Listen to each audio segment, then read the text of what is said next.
Doctor Mohammad Yunus. Doctor Mohammad Yunus, আপনাকে আমাদের অনুষ্ঠানে স্বাগত জানাই। আমরা আপনাকে ধন্যবাদ জানাই আমাদেরকে সময় দেওয়ার জন্য। আমাদের সাথে আরো রয়েছেন সাবেক প্রধানমন্ত্রী শেখ হাসিনা। পরিস্থিতিতে বাংলাদেশের রাজনৈতিক মেরুকরণ, যারা ক্ষমতায় আছেন, যাদের অন্তর্বর্তীকালীন সরকার, তাদের সম্ভাবনা এবং ভবিষ্যৎ নিয়ে কথা বলার জন্য আজ আমাদের সঙ্গে রয়েছেন শেখ হাসিনা। আমি আপনার কাছ থেকে জানতে চাইবো যে আন্দোলনে শেখ হাসিনার পতন হলো, সেই আন্দোলন সম্পর্কে ইনশাল্লাহ দিন আসবে, ওই ইনডেমনিটি বাতিল করে দিয়ে সব কটার বিচার বাংলার মাটিতে হবে এবং সে বিচার হবেই হবে। এটুকু আমি অন্তত বলতে পারি, বাংলার মানুষের কাছে আমি এই কথা দিতে পারি। বাংলাদেশের থেকে এই আবর্জনা সব সাফ করা হবে। ডক্টর ইউনূস গ্রামীণ ব্যাংকে প্রেষণে এমডির কাজ করত। এরপর 1990 সালে তাকে নিয়মিত চাকরি দেওয়া হয় মাত্র 6,000 টাকা বেতনে। প্রায় আমার সঙ্গে দেখা করতে আসতো, কথা হতো।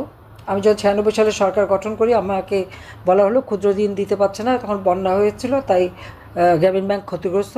আমি তাকে 400 কোটি টাকা গ্রামীণ ব্যাংকে পর্যায়ক্রমিকভাবে দেই, ব্যাংকটাকে আরও ভালোভাবে সুচারুভাবে পরিচালনা করার জন্য। আর সেই সাথে গ্রামীণ টেলিফোনের ব্যবসাটাও আমি 3টা কোম্পানিকে দিয়েছিলাম। বিএনপির এক মন্ত্রী জহিরুদ্দিন খান সহ 3টা কোম্পানি পায়, সেখানে ইউনূস সাহেব রেওয়ার্ডটা দেওয়া হলো। এটাই তার বোধহয় পয়সা বানানোর একটা বিরাট সুযোগ, কারণ গরিব মানুষের কোনো এর লাভবান হতে পারেনি, কিন্তু তিনি লাভবান হলেন খুব ব্যাপকভাবে এবং তার অ্যাম্বিশনটাও বেড়ে গেল। 2001 সালে বিএনপি এসেছে দুঃশাসন, সেই দুঃশাসনের ফলে যে এমার্জেন্সি ডিক্লেয়ার হয়েছিল এবং আমাকে যখন গ্রেপ্তার করা হলো, তখন ইউনূস আসলে দল করতে, রাজনৈতিক দল করবে এবং ইলেকশন করে ক্ষমতায় যাবে। তো এই দল করতে যেয়ে সম্পূর্ণভাবে সে ব্যর্থ হলো। তবে তার আগে একটা কথা বলে রাখি, আমাকে অ্যারেস্ট করার পর তখন রাষ্ট্রপতি ছিলেন বিএনপির মনোনীত বা নির্বাচিত ইয়াজউদ্দিন সাহেব। ইউনূস সাহেব ইয়াজউদ্দিন সাহেবকে যে ডক্টর ইউনূস বললেন আমাকে গ্রেপ্তার করেছে, সে খুব খুশি, বাহবা দিল এবং বলল যে আপনি A++ পাবেন। এবং তারপর ওনার দল করার চেষ্টায় ব্যর্থ হলেন, আর এই ব্যর্থ হয়ে ফেরত চলে গেলেন। কিন্তু তার আকাঙ্ক্ষা কিন্তু তখনও রয়ে গেছে, কীভাবে ক্ষমতা দখল করবেন। মুশকিল হচ্ছে যে ক্ষমতার লোভ, এই লোভের আগুন বা দেশ বিক্রির মুচলেখা দেওয়ার জন্য অনেকেই তৈরি থাকে। আজকে বাংলাদেশের মানুষের জীবনে সেটাই ঘটেছে। এই ইউনূস ক্ষমতায় আসার জন্য, ডক্টর ইউনূসের ক্ষমতার লোভের আগুনে আজকে সারা দেশ জ্বলছে। ডক্টর ইউনূস আজকে ক্ষমতা দখল করবার জন্য এহেন অপকর্মনায় না করেছে। সমস্ত জঙ্গি, সন্ত্রাসী, যুদ্ধাপরাধী তাদেরকে সে সাথে নিয়ে গেছে এবং সেটা প্রমাণ আপনারা দেখেন, কারাগার থেকে সমস্ত জঙ্গিরা মুক্তি পেয়ে গেছে। আর যারা ছিনতাই, ডাকাতি এবং মানুষ খুন করছে প্রকাশ্য দিবালোকে, এমনকি পুলিশ যদি তাদের গ্রেপ্তার করে, তার সাথে সাথে তারা ছাড়া পেয়ে যায়। আর কারাগার ভরে গেছে কাদের দিয়ে? অগণিত আওয়ামী লীগের নেতাকর্মী, মুক্তিযোদ্ধা এবং স্বাধীনতা সপক্ষ শক্তি যারা 14 দলের নেতা, সব তাদের দিয়েই কারাগার ভর্তি। কোনো অপরাধ নাই, একটার পর একটা মামলার তো কোনো সীমা পরিসীমা নাই। আমরা সকল মামলাগুলো এক জায়গা করলে সেখানে কতজন আসামি, এটা অবশ্য ডক্টর ইউনূসের আর একটা রেকর্ড। চাই কি উনি হয়তো এটা যদি গিনিস বুক অফ রেকর্ডে দেন, হয়তো তার নামটাই উঠে যাবে যে কত বেশি একটা দলের বিরুদ্ধে, যে দলটি বাংলাদেশের স্বাধীনতা এনে দিয়েছে, সেই দলের বিরুদ্ধে মামলা দিয়ে সে কিন্তু একটা বিশ্ব রেকর্ড তৈরি করে ফেলেছে ইতিমধ্যে। ইউনূস সাহেবের দিকে দেখেন, উনি তো ক্ষমতা আসলেন, সে ক্ষমতা সে জনগণ কী পেল আর উনি কী পেলেন? উনি তো ক্ষমতা আসার সাথে সাথে তার বিরুদ্ধে দুর্নীতির মামলা দুদক করেছিল, প্রায় 5টা দুর্নীতির মামলা, সেই মামলাগুলি বাতিল করে দিল। তার বিরুদ্ধে ট্যাক্স ফাঁকির মামলা, সে প্রায় 1100 কোটি টাকার ট্যাক্স ফাঁকি, তার মধ্যে 666 কোটি টাকার মামলা হয়েছিল। রায় দেবার কথা 6ই আগস্ট, 5ই আগস্ট এরকম একটা ধ্বংসাত্মক ঘটনা তিনি ঘটালেন যাতে তার ওই রায় আর না হয়, সেই মামলাও বাতিল হয়ে গেল। ইউনূস সাহেব কিন্তু লেবারদের অর্থ আত্মসাৎ করেছে, এটা প্রমাণিত, এবং তার জন্য লেবার কোর্টে সে সাজাপ্রাপ্ত আসামি। একজন সাজাপ্রাপ্ত জামিনে আছে কনভিক্টেড আসামি আজকে বাংলাদেশের রাষ্ট্রীয় ক্ষমতা বসা, কিন্তু ক্ষমতা এসে সব মামলাই তার বাতিল। পাশাপাশি ক্ষমতা এসেই সাথে সাথে আদম ব্যাপারী ব্যবসা, সেই আদম ব্যাপারীর ব্যবসার লাইসেন্স কিন্তু নিয়ে নিয়েছে ইতিমধ্যেই। সেই সাথে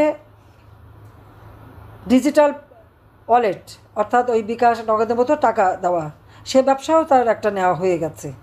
বিশ্ববিদ্যালয় প্রতিষ্ঠা করবে, তারপরে স্টারলিংকের বাণিজ্য করবে, সেই সাথে সাথে আবার গ্রামীণ ব্যাংক, যেটা সরকারি টাকায় করা, 25% হলো পাবলিক প্রপার্টি, সেটাকেও তার আত্মসাৎ করা হয়ে গেছে।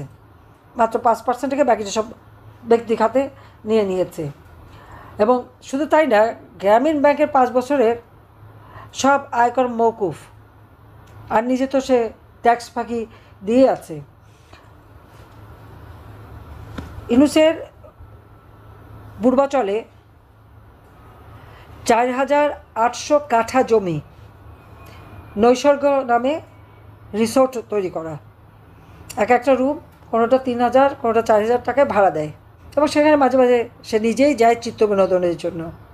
পূর্বাচলে এই যে তার 800টি একর জমি, অর্থাৎ 4800 একর জমি সে নিল। কবে নিল, কীভাবে নিল, সেটা একটু খোঁজ করে সবাই বাইর করেন।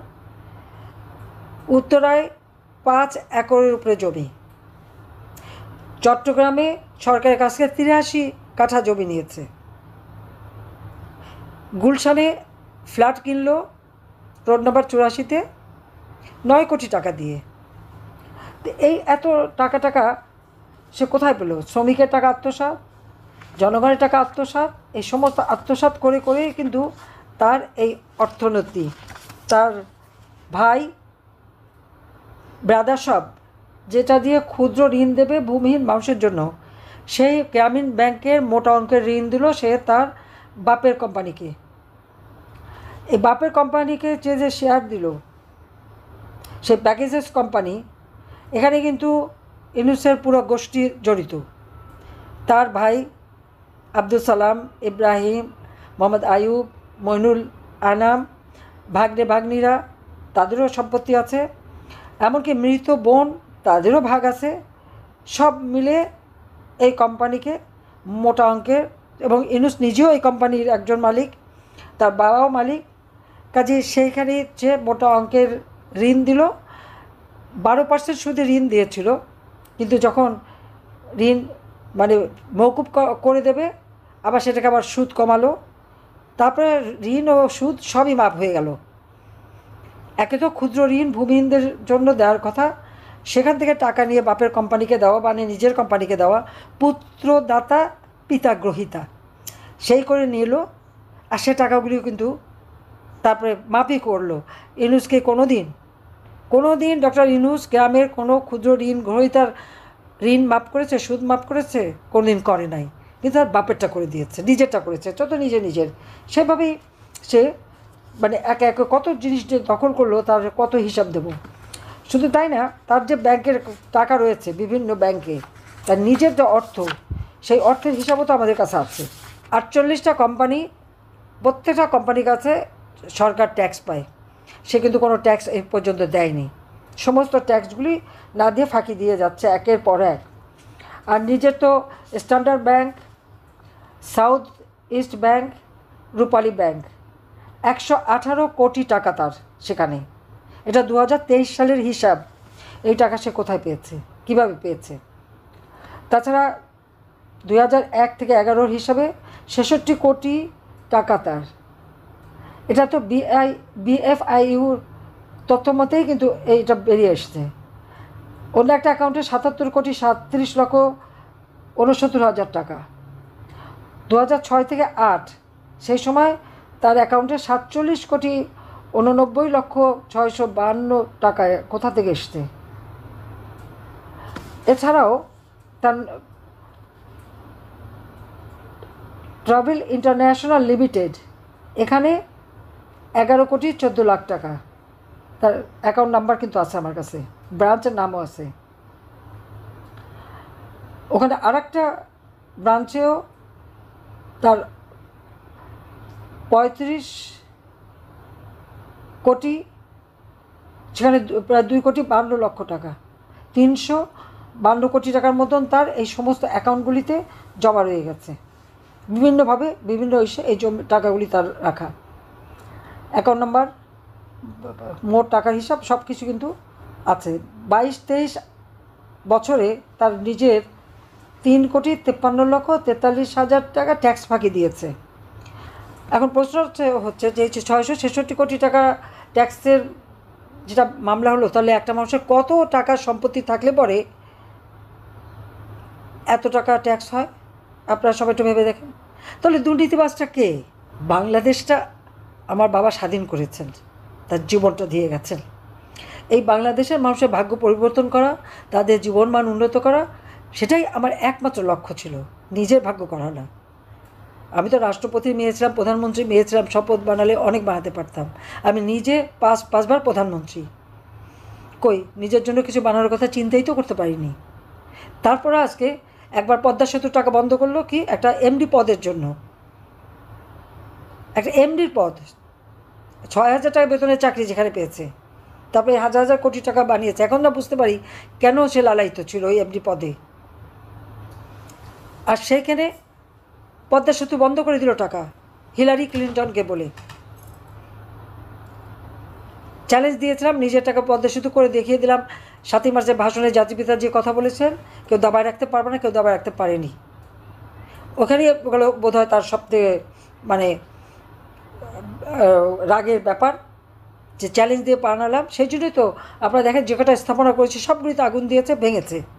সে বিটিভি থেকে নিয়ে শুরু করে একে একে, এমনকি জাপান থেকে আধুনিক ময়লা ফেলার যে ট্রাকগুলি নিয়ে আসলাম সেগুলিও আগুন দিয়ে পোড়ালো। এতই জিঘাংসা তার। বাংলাদেশের যত সম্পদ সে নষ্ট করেছে, অথচ 15ই জুলাই থেকে যত মানুষ হত্যা করেছে আর যত ধ্বংস করেছে, অগ্নিসন্ত্রাস করেছে, সবগুলিকে ইন্ডেমনিটি দিয়েছে। তবে এই ইন্ডেমনিটি থাকবে না, ইনশাল্লাহ দিন আসবে। ওই ইন্ডেমনিটি বাতিল করে দিয়ে সব কটার বিচার বাংলার মাটিতে হবে, এবং সে বিচার হবেই হবে। এটুকু আমি অন্তত বলতে পারি, বাংলার মানুষের কাছে আমি এই কথা দিতে পারি। আল্লাহ যখন বাঁচিয়ে রেখেছেন, কোনো একটা কাজ ভালো করার জন্যই তো বাঁচিয়ে রেখেছেন। বাংলাদেশের থেকে এই আবর্জনা সব সাফ করা হবে, বাংলাদেশের মানুষের জীবন মান আবার উন্নত করা হবে, মানুষের জীবনে আবার শান্তি ফিরিয়ে আনা হবে। সেই সাথে সাথে আমাদের মিয়ানমার বর্ডার, আজকে সেখানে সরকারি নিয়ন্ত্রণ নাই। ইউনুসকে আমি জিজ্ঞাসা করি, আমার দেশের স্বাধীনতা সার্বভৌমত্ব ক্ষুণ্ণ করার অধিকার তাকে কে দিয়েছে? সে কোথা থেকে এই দুঃসাহস পেল? আমি যতদিন আমি ক্ষমতা ছিলাম, আমার প্রত্যেকটা বর্ডার তো সিল করা ছিল, নিরাপদ ছিল।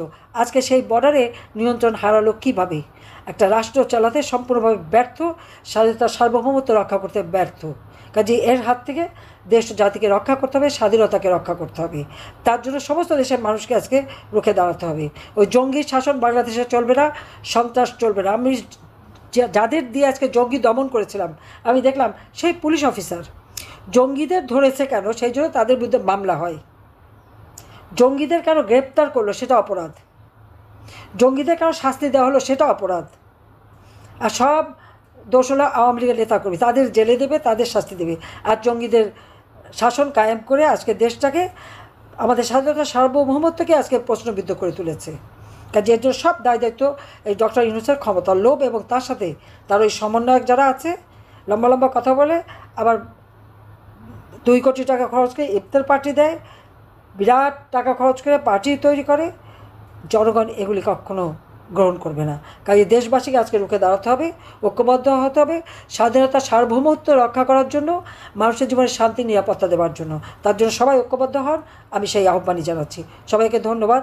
প্রিয় দর্শক, এতক্ষণ আমরা ওনার কথাগুলো শুনলাম, এবং উনি প্রিভিয়াস গভর্নমেন্টের প্রধান পদে ছিলেন, এবং উনি যে বিষয়গুলো বললেন সেই বিষয়গুলোর ক্ষেত্রে উনি জনগণকে মিন করে অনেক কিছু বলেছেন, এবং জনগণ শব্দটা বারবার বলেছে, এবং দেশ শব্দটা বলার ক্ষেত্রে উনি যে বিষয়টা বললেন, আমার দেশ বিষয়টি আসলে কতটা যৌক্তিক ইস্যু, যে একজন মানুষ তার দেশকে আমার দেশ হিসাবে আখ্যায়িত করে, কারণ সে দেশের জনগণের যেহেতু প্রতিনিধি হিসেবে কাজ করে এবং প্রতিনিধি ছিলেন তিনি, তো সেই জায়গায় জনগণের শব্দটা যেহেতু ব্যবহার করতেছে, সেই জায়গায় দেশের ক্ষেত্রেও জনগণের দেশ বা আমাদের দেশ, এই জাতীয় শব্দ এটি অবশ্যই মানায় বিষয়টি।